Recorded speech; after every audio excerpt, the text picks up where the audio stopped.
Pippa Fits Immobile, 7/30/19. Capstone Project Log, Entry 1.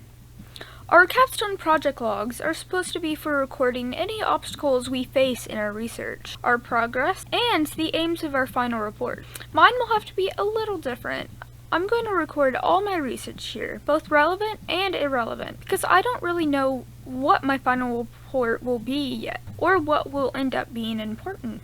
I'll just have to wait and see where I'm at after all my investigating and what essay I can bring together. I'm hoping it will not be the topic I proposed to Miss Morgan. I'm hoping it will be what really happened to Andy Bell on April 18th, 2014. And if my instincts tell me Salo Sal Singe is not guilty, then who killed her? I don't think I'll actually solve the case and figure out who murdered Andy. I'm not deluded, but I'm hoping my findings might lead to a reasonable doubt about Sal's guilt, and suggest that the police were mistaken in closing the case without digging further. The first stage in this project is to research what happened to Andrea Bell, known to everyone as Andy, and the circumstances surrounding her disappearance, from the first national online news outlet to report on the event. Andrea Bell, 17, was reported missing from her home in Fairview, Connecticut last Friday. She left home in her car, a white Honda Civic, with her cell phone, but did not take any clothes with her.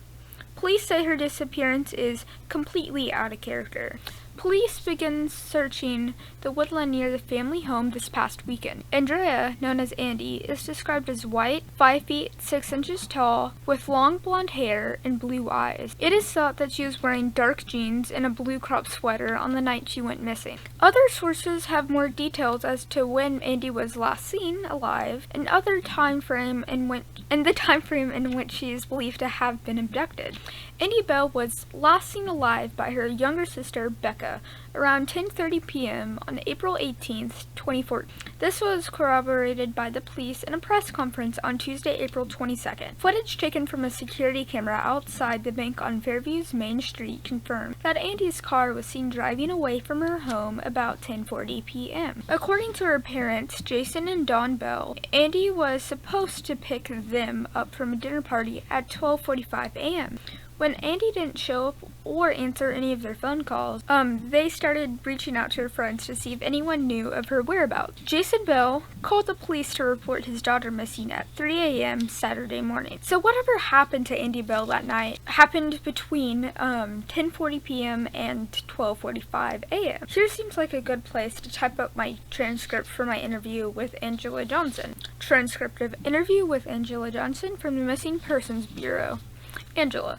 Hello, Pip. Is this Angela Johnson? Speaking, yep. Is this Pip? Yes, thank you so much for replying to my email. Do you mind if I record this interview for my project? Angela. Yeah, that's fine. I'm sorry. I've only got about 10 minutes. So what do you want to know about missing person? Pip. Well, I was wondering if you could talk me through what happens when someone is reported missing. What's the process and the first steps taken by police? Angela. When someone is reported missing, the police will try to get as much detail as possible so they can identify the potential risk to the missing person, and an appropriate police response can be made. They'll ask for name, age, description, and the clothes they were last seen wearing. The circumstances of their disappearance, if going missing is out of character for this person, details of any vehicle involved. Using this information, the police will determine whether this is an at-risk missing persons case. Pip. And what circumstances would make it an at-risk case? Angela. If they're vulnerable because of their age or disability, or if the behavior is out of character, which indicates they could have been exposed to harm. Pip. So, if the missing person is a 17-year-old and it's deemed out of character for her to go missing, would that be considered an at-risk case? Angela. Absolutely when a minor is involved. So, how would the police respond? Angela. Well, there would be immediate deployment of police officers to the location the person is missing from. The officers will get further information about the missing person, such as details of their friends or partner, any health conditions, financial information, in case they try to withdraw money. People will also need recent photographs and might take DNA samples in case they're needed in subsequent forensic examination. information. And with consent of the homeowners, the location would be searched thoroughly to see if the missing person is concealed or hiding there, and to establish whether there are any further evidential leads. So immediately, the police are looking for any clues or suggestions that the missing person has been the victim of a crime. Angela: absolutely. If the circumstances of the disappearance are suspicious, officers are instructed to document evidence early on, as though they were investigating a murder. Of course, only a very small percentage of missing persons case turn into a homicide. And what happens if nothing significant turns up after the initial home search? Angela: they'll expand the search to the immediate area. They'll question friends, neighbors, anyone who might have relevant information. If it is a teenager who's missing, we can't assume the reporting parent knows all of their child's friends and acquaintances. Peers are good points of contact to establish other important leads, any secret boyfriends, that sort of thing. And a press strategy is usually discussed because appeals for information in the media can be very useful in these situations. So if it's a 17-year-old girl who's gone missing, the police would contact her friends and boyfriend early on? Angela: yes, of course. Inquiries will be made because if the missing person has run away, they're likely to be hiding out with someone close to them. And at one point in the missing person's case, do the police assume they're looking for her body? Angela: well, time-wise it's not. Oh, Pippa, I have to go. Sorry, I've been called into my meeting. Pip. Oh, okay. Thanks so much for taking time to talk to me. Angela: and if you have any more questions, just shoot me an email and I'll get to it when I can. Pip: will do. Thanks. I found these statistics. 80% of missing people are found in the first 24 hours. 97% are found in the first, and just 99% of cases are solved within the first year. That leaves just 1%. 1% who disappear are never found. And just a quarter of that percent of all missing persons cases have a fatal outcome. So where does this leave Andy Bell? Floating incessantly somewhere between 1% and 0.25%. Even though Andy Bell has never been found and her body never recovered, most people accept that she is dead. And why is that? Sal Singe is why. Chapter 2. Pip's hand hovered over the keyboard as she strained to listen to the commotion downstairs. A crash, heavy footsteps, skidding claws, and an unrestrained boyish giggle. Josh, why is the dog wearing my shirt? Pip's dad shouted, the sound floating upstairs. Pip's snort laughed as she clicked to save her Capstone project log and closed her lap. It was never quiet once her dad returned from work. Downstairs, Pip found Josh running from room to room, kitchen to hallway to the living room, on repeat, cackling as went. Close behind was Barney, the golden retriever, wearing her dad's loudest shirt.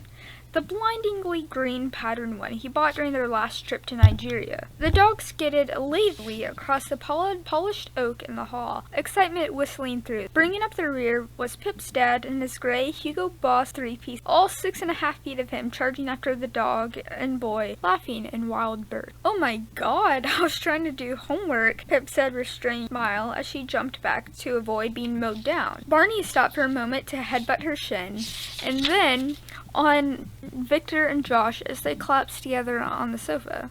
Hello, Pickle, her dad said, patting the couch beside him. Hi, Dad. You are so quiet. I didn't even know you were home. My Pipsicle, you are too clever to recycle a joke. She sat down beside them. Josh started excavating his right nostril, and Pip's dad batted his hand away. How are your days, then? Her dad asked, setting Josh off on a graphic spiel about the soccer games he played earlier. Pip zoned out.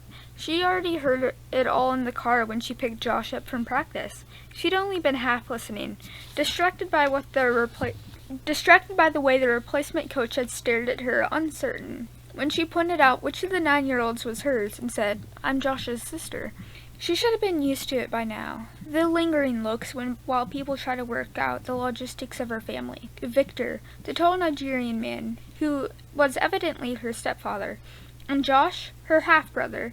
But Pip didn't like those words, those cold technicalities. The people you love weren't calculated, subtracted, or held at arm's length across a decimal point. Victor was her dad, who raised her since she was 4 years old, and Josh was her annoying little brother. Her real father, the man who lent Fitz to her name, died in a car accident when she was 10 months old. And though Pip nodded and smiled when her mom asked whether she remembered the way her father'd hum, or while he brushed his teeth, or how he'd laughed when Pip's spoken word was poo. She didn't remember him. But sometimes remembering isn't for yourself. Sometimes you just do it to make someone else smile. And how's that project going, Pip? Her dad turned to her as he unbuttoned the shirt from the dog. It's okay, she said. I'm just researching at the moment. I did go to see Rabbi Singe this morning, though. Oh, and? He was busy, but he said I could come back on Friday. I wouldn't, Josh said in a cautionary tone. That's because you're a judgmental prepubescent boy who still thinks little people live inside traffic lights. Pip looked at him. The Singe haven't done anything wrong. Victor stepped in. Josh, try to imagine if everyone judged you because of something your sister had done. All Pip ever does is homework. She swung a cushion into Josh's face, and her dad held the boy's arms down as he squirmed to retaliate, tickling his ribs. As Pip watched them play fighting, she couldn't help but wonder if the Singe ever laughed like that anymore, or the bells. Maybe laughter was one of the very first things you lost after something like that.